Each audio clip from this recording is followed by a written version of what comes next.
La peur génère de la culpabilité, de l'anxiété. Et l'anxiété, en quelque sorte, est le début de la souffrance. Il y a la souffrance de ne pas être aimé.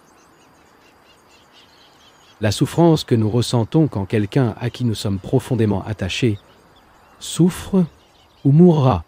Et nous avons diviné la souffrance. Cela est vrai, en particulier par rapport au christianisme, qu'il a toujours considéré comme une chose sublime. Ide vers une église, et vous y trouverez le crucifié. Il n'y a pas de fin et d'armure pour la plupart d'entre nous, car nous avons intronisé la souffrance et, dans son ombre, nous vivons jusqu'à la fin de notre journée. La souffrance est devenue très respectable. C'est quelque chose que chaque homme civilisé connaît et reste fermé dans son cœur. Et quand il va à l'église, il lui donne le culte ou, à bien des égards, il cherche à l'éviter. Mais il y a la fin de la souffrance. Cela doit se terminer complètement, car sinon il ne peut jamais y avoir l'esprit religieux auquel je me réfère. La souffrance ne nous mène pas à la vérité, mais elle a une grande importance, car quelque chose nous indique. Malheureusement, la plupart d'entre nous évitent cette indication, cette suggestion, et souffrent continuellement. Si vous l'examinez profondément, vous verrez que la souffrance est l'auto-épithée, bien qu'elle puisse lui donner un autre nom. Perdez-vous quelqu'un? Un mari, une femme ou un fils? Et votre souffrance est la pénalité que vous ressentez pour vous être seul. Nous connaissons tous cette auto-opération résultant de la solitude. Et l'auto-épithée, en quelque sorte, la préoccupation pour vous est le début de la souffrance. Le sentiment d'infériorité et la lutte pour devenir supérieur, le conflit et le triomphe, qui consistent à atteindre la douleur de la frustration, tout cela en fait. Comme vous le savez, peu d'entre nous le font face à la souffrance. Nous ne savons probablement même pas ce que c'est que de souffrir. Et j'explique déjà ce que je veux dire. Nous avons connu la faim, le sexe, mais je ne suis pas sûr que nous ayons déjà subi une souffrance directement. Nous restons avec ce qui est agréable. Nous voulons continuer dans cet état. Mais la souffrance, nous cherchons à éviter, nous ne voulons jamais y faire face. Le désir de trouver une issue, un moyen d'évasion, dans les mots, les idées, la croyance, la boisson, quoi qu'il en soit, nous empêche de faire face directement au fait de l'amertume. Si nous perdons notre fils, si la femme ou le mari nous quitte, nous souffrons. Et que s'est-il vraiment passé? Nous nous voyons abandonnés, seuls, sans personne d'autre. Personne ne nous soutient. Nous nous étions complètement identifiés avec cette personne et maintenant, il a disparu. Nous nous sentons désorientés. Le fait est que, psychologiquement, nous sommes dépendants. Et ce fait provoque d'autres faits, c'est-à-dire diverses façons de s'échapper qui ne peuvent perpétuer que la peur et la détresse. Par conséquent, il devient difficile de faire face et ressent directement de véritables souffrances. Le mot souffrance a des significations certaines et suggestives. Et pour ressentir quoi que ce soit directement et totalement, il est nécessaire d'être libre du mot. Mais vous êtes des esclaves du mot te, des mots tels que l'anglais, le français, l'Inde, le chrétien, l'hindou. De même, le mot souffrance a une influence extraordinaire sur vous. Le mot, le symbole, a des siècles de propagande religieuse pour le soutenir. Qu'il est nécessaire de soutenir la souffrance, qui par la souffrance viendra la rédemption, la paix, etc. Tout cela a conditionné l'esprit, et vous ne rompez jamais ce conditionnement. Mais, pour arrêter la souffrance, vous devez garder tous les symboles, rejeter tous les mots, et faire face directement au fait. Et il ne peut pas faire face au fait que c'est son auto-épithée, si le portrait qui se trouve sur le piano ou sous la cheminée devient extrêmement important, parce que dans ce cas, il est identifié avec une idée, un souvenir, une chose morte et finie, et dans le passé, pris complètement du passé, le détruisant complètement, avec toute son histoire, tous ses souvenirs, est la fin de l'amertume, tout comme la peur défigure l'esprit, produisant diverses formes d'illusion et de corruption. La souffrance rend l'esprit terne et insensible. Parce qu'en souffrance, l'esprit s'intéresse à sa propre obscurité, à sa propre auto-épithée, à sa propre solitude. Et je vous garantis, je ne dis pas que vous devriez croire. Mais je vous assure que la souffrance peut se terminer, et puis surmonte toute chose d'une manière nouvelle. Chaque incident, chaque mouvement de vie, d'une manière nouvelle. Ce n'est que lorsque l'esprit est exempt de souffrance et de toutes sortes de peurs qu'il y ait de l'innocence. Et l'esprit doit être innocent, bien qu'il ait vécu un millénaire, car seul le nouvel esprit innocent et jeune est capable de réaliser ce qui est au-delà des limites humaines. Mais tout cela nécessite beaucoup d'attention.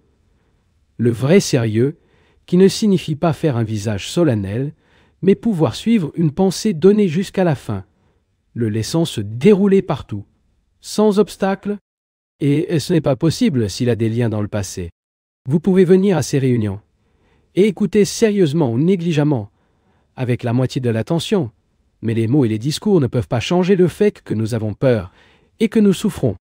La plupart d'entre nous n'ont jamais connu un état d'innocence. Bien que nous soyons prêts à discuter, à écrire, à utiliser à propos de tout cela, qui a raison et qui n'a pas ce qui devrait être fait et ce qui ne doit pas être fait. Si vous êtes riche ou corrigé, vous pouvez rechercher un analyste. Mais aucun agent externe, aucun effort ne peut vous libérer de la souffrance ou de... Ce qui apporte la liberté, c'est l'attention qui signifie regarder le visage face à face, de l'intérieur du vide, et voir les choses telles qu'elles sont, sans les défigurer.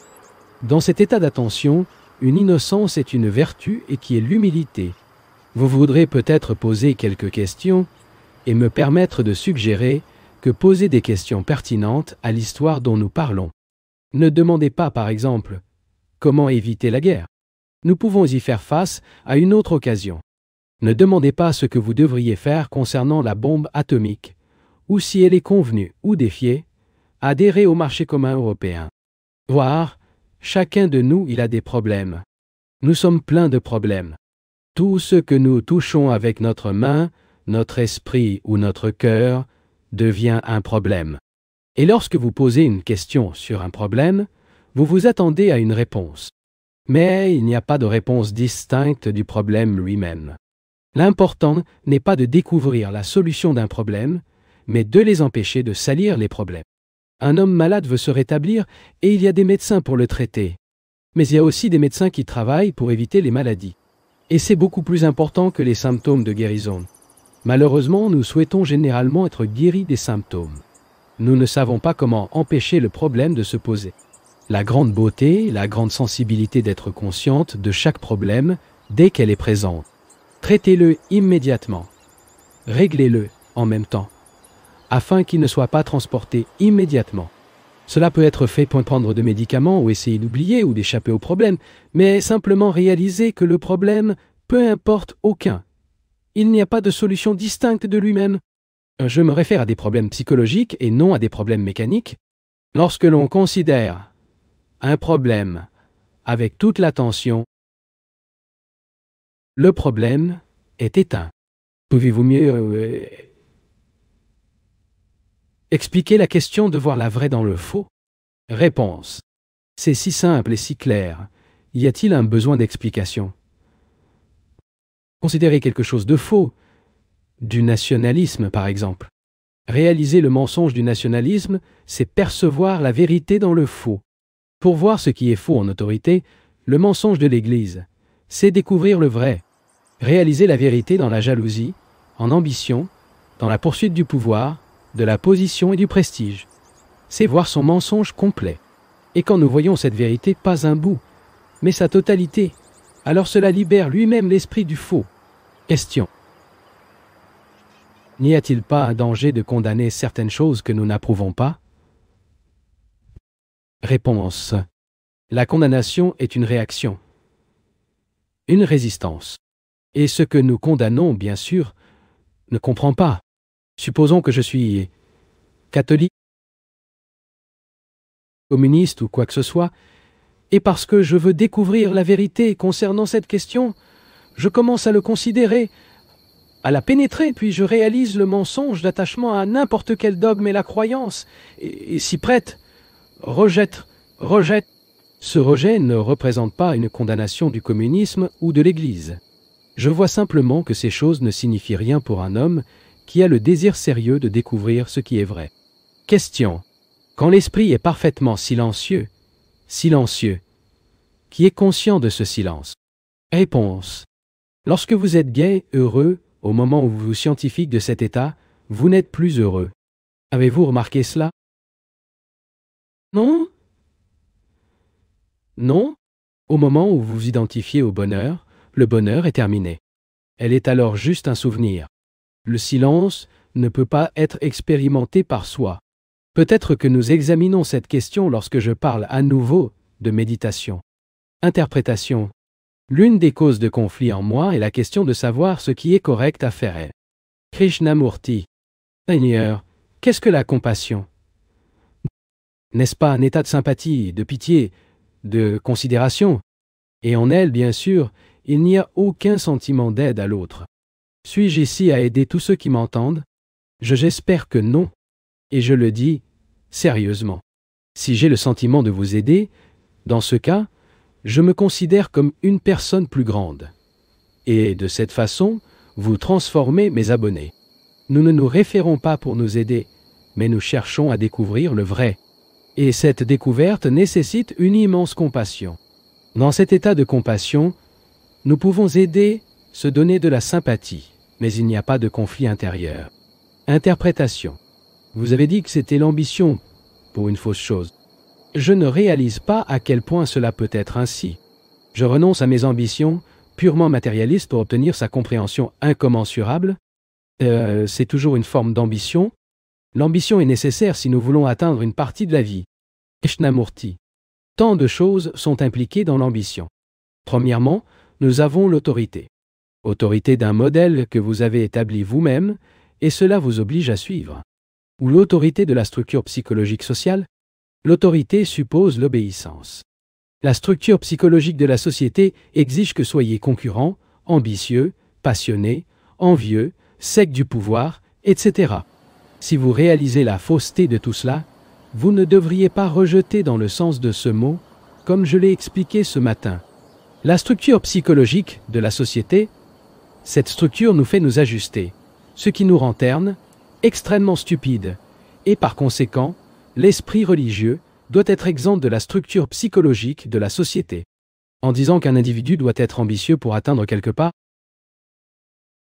qu'est-ce que cela signifie? Cela signifie se battre pour atteindre une position élevée dans cette société déroutante et misère dans laquelle nous vivons. Mais n'est-il pas possible de vivre dans ce monde sans ambition et sans cible? Comment une cible est-elle établie? Non. Où projette-t-il du bas de votre propre désir? Ou suivre l'exemple? Adorer le succès de l'autre? Ainsi, la cible de chacun de nous est établie, conformément au conditionnement qui nous est imposé par une société ou une culture particulière. La projection d'une cible dérive de nos propres réactions, nobles ou ignobles. Pourquoi? Pourquoi avons-nous besoin d'une cible? Souhaitant une cible signifie que nous ne nous contentions pas de vivre entièrement jour par jour. Nous voulons avoir le sentiment de venir quelque part. Nous avons donc établi un objectif de donner à la vie un sens profondé. Notre vie et nos activités de chaque jour expriment peu, et ainsi nous projetons un idéal qui, selon nous, vous donnera un sens. Mais cela ne peut pas, parce que ce que nous projetons, nous le créons nous-mêmes. L'important n'est pas d'avoir un but, mais oui, de voir si notre existence quotidienne